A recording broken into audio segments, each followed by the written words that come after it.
Caitlin Clark's teammate doesn't hold back on Napheesa Collier and Breanna Stewart amid rising WNBA friction.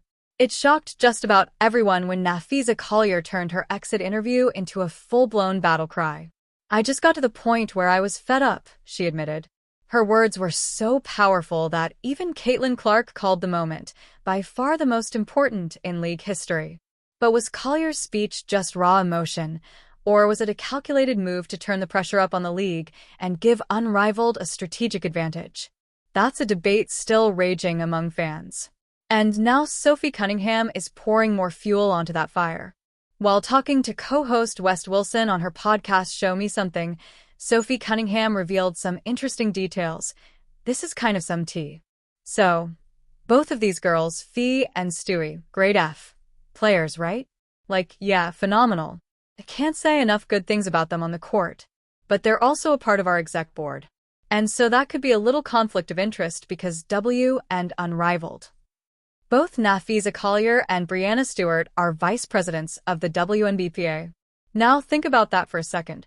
One of the union's key leaders has shaken the entire league by revealing her alleged private talks with Commissioner Cathy Engelbert, while name-dropping stars like Caitlin Clark, Paige Buchers, and Angel Reese to publicly ramp up the pressure in CBA negotiations that honestly been stalled since last year. The league and union have since agreed to a 30-day extension. But what if they are unable to reach an agreement by then? What happens next? The most likely outcome would probably be a lockout, and who benefits the most if one were to occur? Unrivaled.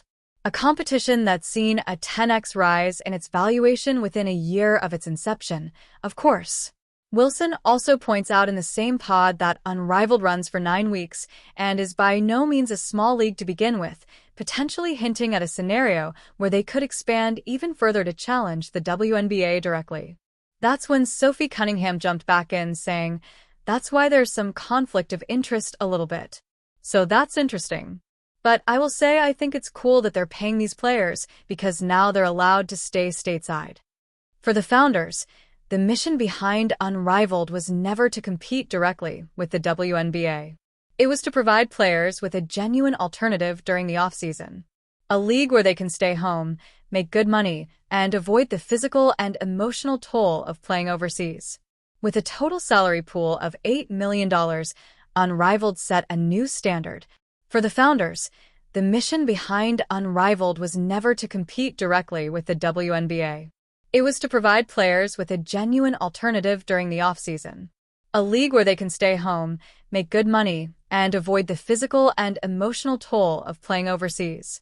With a total salary pool of $8 million, Unrivaled set a new standard. Sophie Cunningham posted a photo with a Hollywood star, captioned, "One of us forgot our tea. At home winking face with dung at Sydney_Sweeney." That one line was enough to send the internet into a frenzy. Turns out it was the crossover we never knew we needed. On her pod later, the WNBA ace admitted she wasn't even sure if Sydney Sweeney knew who she was professionally. But it didn't matter. The two hit it off instantly. Sophie even joked that she could be best friends with her. Cunningham couldn't suit up for Unrivaled this season because of her MCL injury, but who knows? Maybe she'll be part of the 3v3 league next year. For now, her main priority is recovery.